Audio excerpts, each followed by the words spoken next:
আজকের পাঠ্য রবীন্দ্রনাথ ঠাকুরের গল্পগুচ্ছের গল্প চোরাই ধন। তো চলুন শুরু করা যাক। মহাকাব্যের যুগে স্ত্রীকে পেতে হতো পৌরুষের জোরে। যে অধিকারী সেই লাভ করত রমণীরত্ন। আমি লাভ করেছি কাপুরুষতা দিয়ে।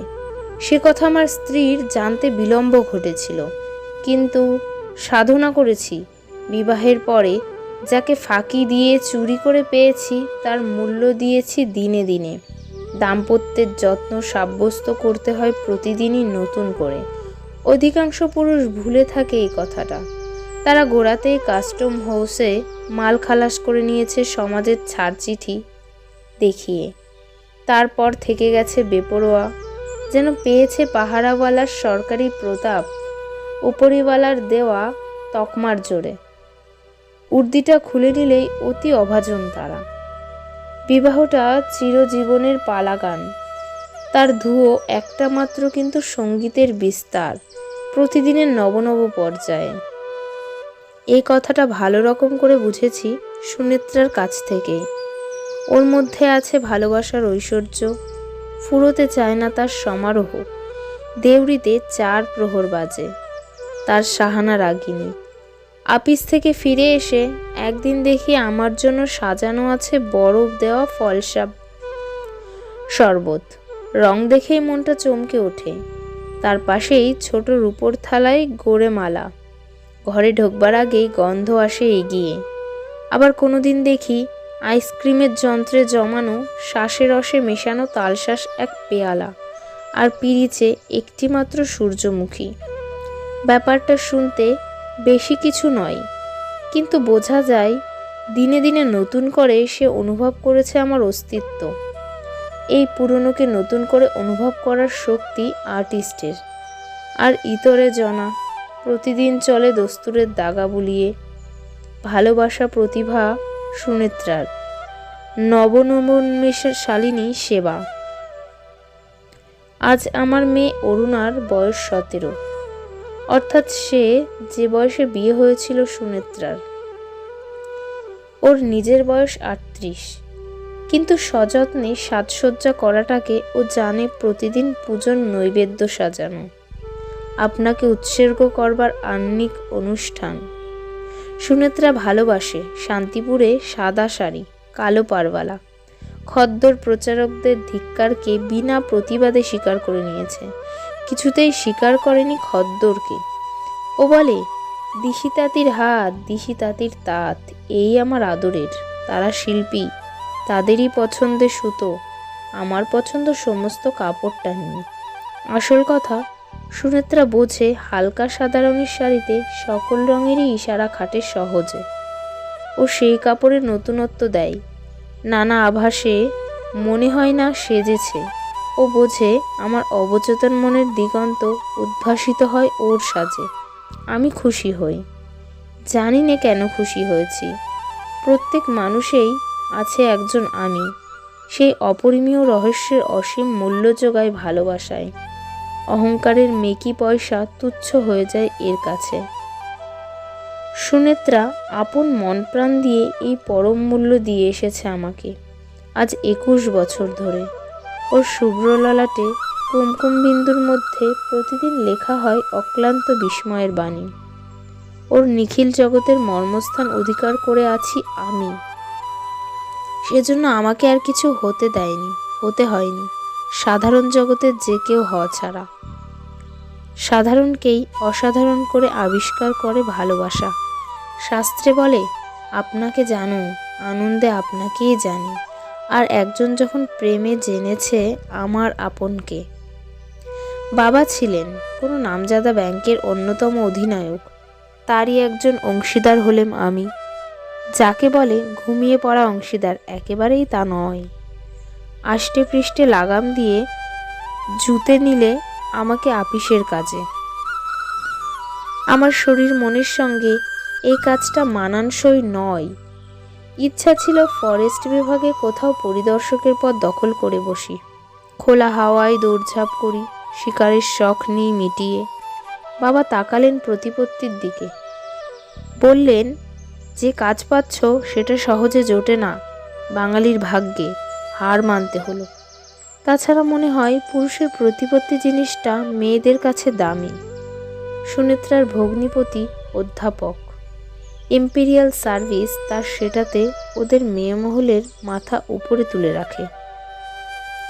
যদি জঙ্গলি ইন্সপেক্টর সাহেব হয়ে সোলার হ্যাট পরে বাঘ ভালুকের চামড়ায় মেঝে দিতুম ঢেকে, তাতে আমার দেহের গুরুত্ব কমিয়ে রাখত, সেই সঙ্গে কমাতো আমার পদের গৌরব আর 5 জন পদস্থ প্রতিবেশীর তুলনায়।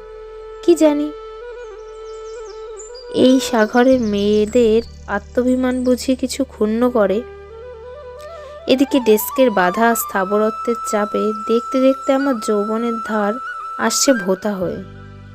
অন্য কোনো পুরুষ হলে সে কথাটা নিশ্চিন্ত মনে ভুলে গিয়ে পেটের পরিধি বিস্তারকে দুর্বিপাক বলে গণ্য করতো না। আমি তা পারিনি। আমি জানি সুনেত্রা মুগ্ধ হয়েছিল, শুধু আমার গুণে নয়, আমার দেহ সৌষ্ঠবে। বিধাতার স্বরচিত যে বর্মল্য অঙ্গে নিয়ে একদিন তাকে বরণ করেছি, নিশ্চিত তার প্রয়োজন আছে প্রতিদিনের অভ্যর্থনায়। আশ্চর্য এই যে সুনেত্রার যৌবন আজও রইল অক্ষুণ্ণ। দেখতে দেখতে আমিই চলেছি ভাটার মুখে, শুধু ব্যাংকে জমছে টাকা। আমাদের মিলনের প্রথম অভ্যুদয়কে আর একবার প্রত্যক্ষ চোখের সামনে আনলো আমার মেয়ে অরুণা। আমাদের জীবনের সেই উষারুণরাগ দেখা দিয়েছে ওদের তারুণ্যের নবপ্রভাতে। দেখে পুলকিত হয়ে ওঠে আমার সমস্ত মন।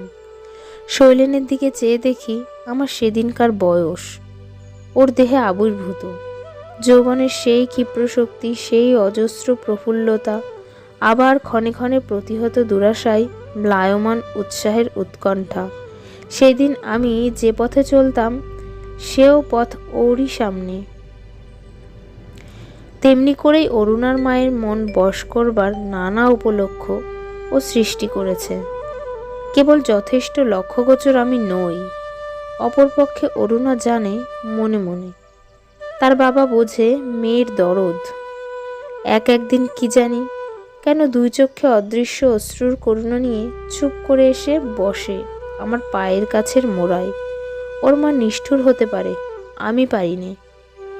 অরুণার মনের কথা ওর মা যে বোঝে না তা নয়, কিন্তু তার বিশ্বাস এই সমস্তই প্রভাতে মেঘাড়ম্বর বেলা হলেই যাবে মিলিয়ে।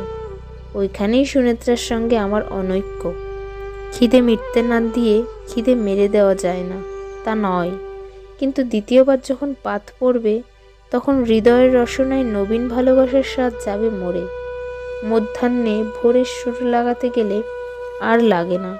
অভিভাবক বলেন বিবেচনা করবার বয়স হোক আগে, তারপরে ইত্যাদি। হায় রে, বিবেচনা করবার বয়স ভালোবাসার বয়সের উল্টো পিঠে। অনেকদিন আগেই এসেছিল ভরা বাদর, মাহ ভাদর। ঘন বর্ষণের আড়ালে কলকাতার ইটকাঠের বাড়িগুলো এলো মোলায়েম হয়ে। শহরের প্রখর মুখরতা অশ্রু গদগদ কণ্ঠস্বরের মতো হলো বাঁশপাকুল।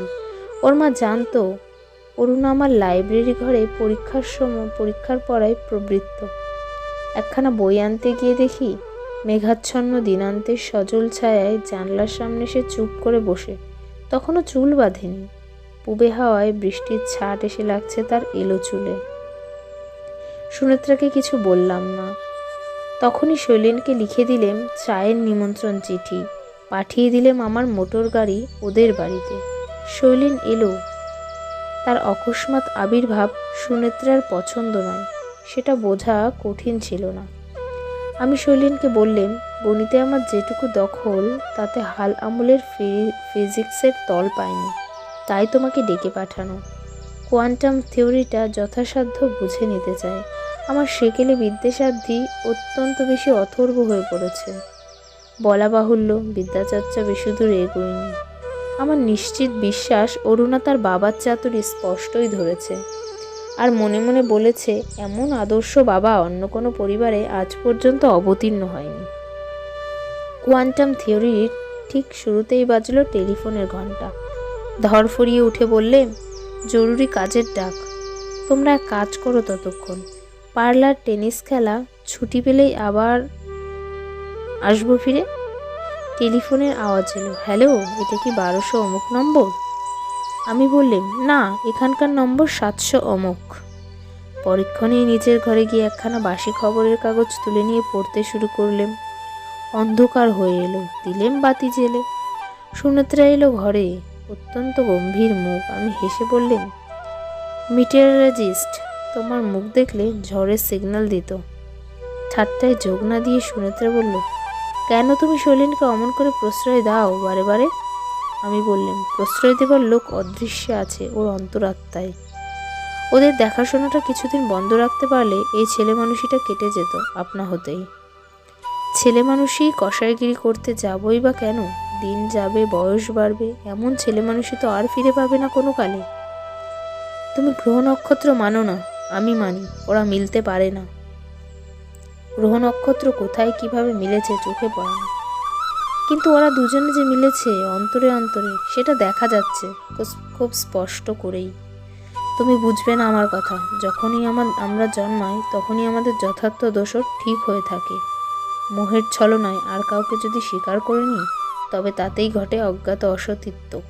নানা দুঃখে বিপদে তার শাস্তি। যথার্থ দোষর চিনব কি করে? নক্ষত্রের স্বহস্তে স্বাক্ষর করা দলিল আছে। আর লুকোলে চলল না। আমার শ্বশুর অজিত কুমার ভট্টাচার্য। বনেডি পণ্ডিত বংশে তার জন্ম। বাল্যকাল কেটেছে চতুষ্পাষ্ঠী আবহাওয়ায়। পরে কলকাতায় এসে কলেজ নিয়েছেন, MA ডিগ্রি গণিত। ফলিত জ্যোতিষে তার যেমন বিশ্বাস ছিল তেমন বুৎপত্তি। তার বাবা ছিলেন পাকা নৈয়ায়িক। ঈশ্বর তার মতে অসিদ্ধ। আমার শ্বশুরও দেবদেবী কিছুই মানতেন না, তার প্রমাণ পেয়েছি।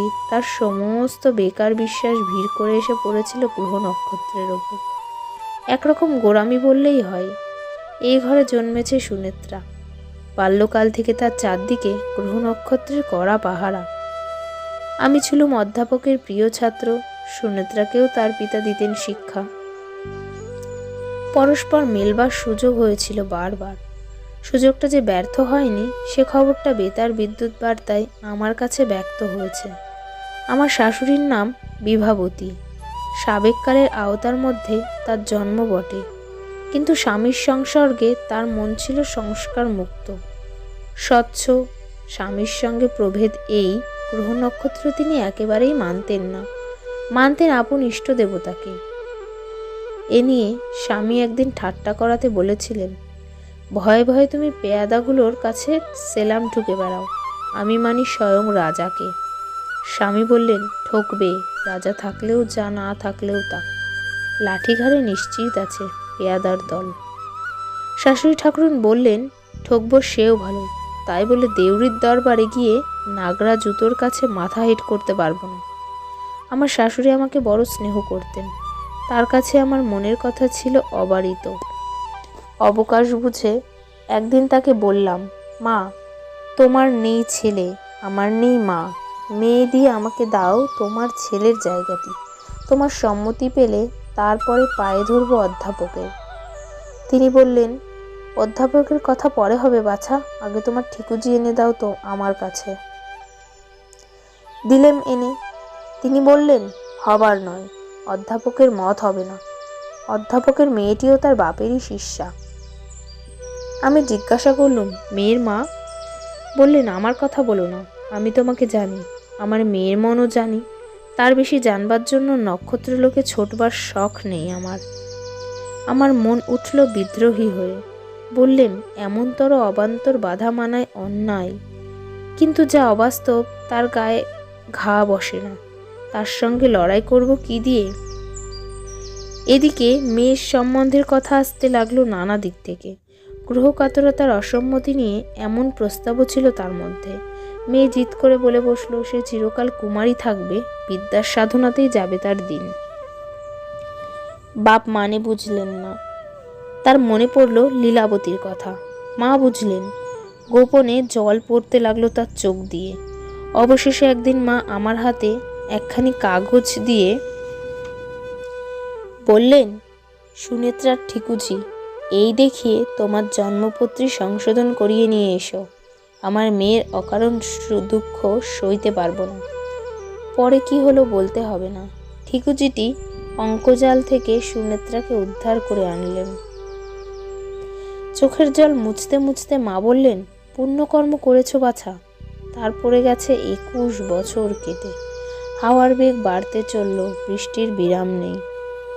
সুনেত্রাকে বললাম, আলোটা লাগছে চোখে, নিভিয়ে দিই। নিভিয়ে দিলেন।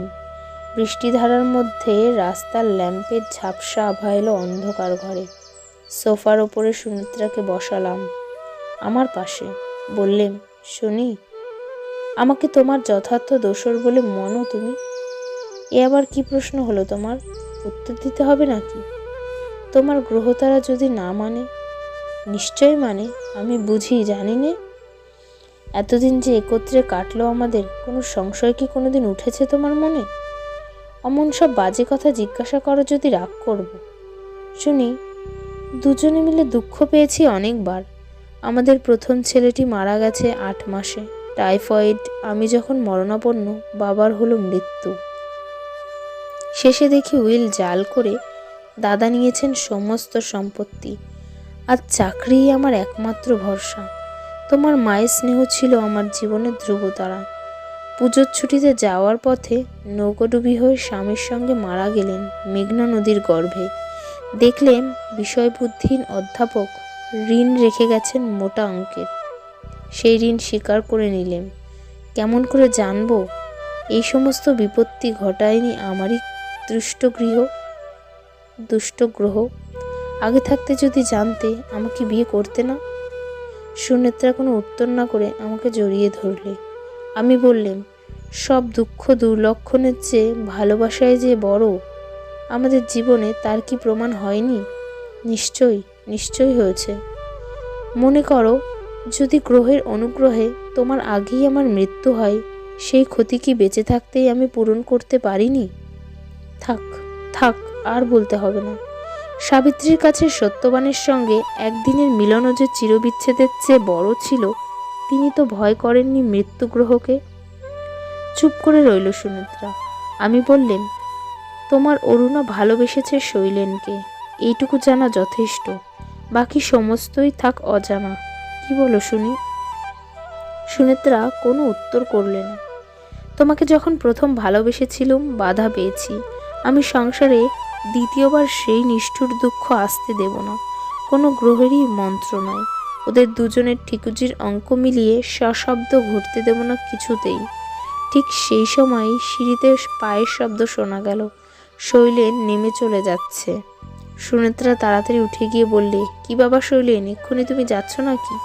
শৈলেন ভয়ে ভয়ে বললে, কিছু দেরি হয়েই গেছে, ঘড়ি ছিল না, বুঝতে পারিনি।